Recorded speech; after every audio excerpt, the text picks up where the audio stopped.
While Israeli Prime Minister Benjamin Netanyahu orders Israeli troops to increase attacks on Hamas in Gaza, the U.S. and Iran held a second round of nuclear talks in Rome. Let's bring in foreign policy analyst and United Nations Watch Executive Director Hillel Neuer. Hillel, thank you for joining us this afternoon. Part of these discussions with the United States, and we've heard from really two different types of demands from the U.S. One, Iran might be able to keep a nuclear program as long as it's monitored. The other, you got to do away with it all. Where is the U.S. on this, and what's it going to take to get a deal done?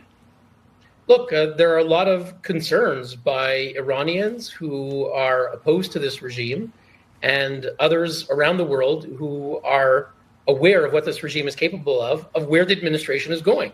You identified exactly the issue. At one point, negotiator Steve Witkoff said we'd be willing to allow the regime to have a certain amount of enrichment of uranium, which leads to a nuclear weapon, but a certain amount we would allow them. And afterwards, when there were protests and opposition and criticism, he said, no, we want dismantlement. Look, let's recognize the simple truth that this regime is a fanatical Islamist regime, which is not negotiating for peace. They're negotiating to buy time. The regime has never been weaker. The people are impoverished. 60% of the people are living below the poverty line. The regime has no legitimacy. They have no air defenses. Israel eliminated most of their air defenses several months ago. In many ways, the regime is a sitting duck. The currency is at an all-time low. So the regime is at one of the lowest points in history. There is a fear that the administration, by going with these talks, we just had round two, there's going to be another round. There's talk about 2 months of negotiations.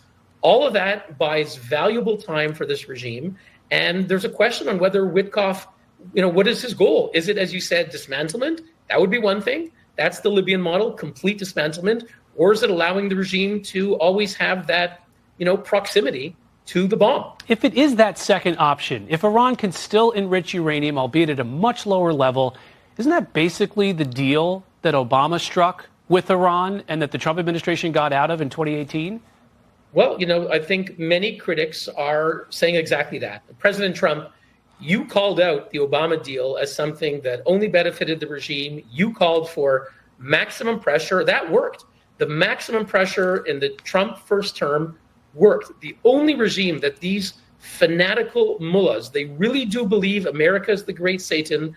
They believe Israel is the great Satan. They've spent billions of dollars of their people's money. This is a very impoverished population because billions of dollars were sent to terrorist groups, Hezbollah, Hamas, the Houthis, Shiite militias in Syria, the Syrian regime, Shiite militias in Iraq.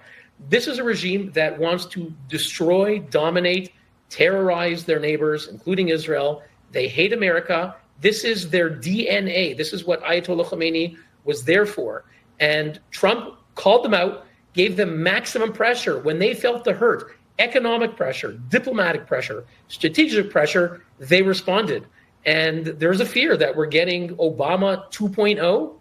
And is that what President Trump is signing up for? I don't think that's what President Trump wants. And I think he has to recognize, I think he understands it, that this regime understands pressure only.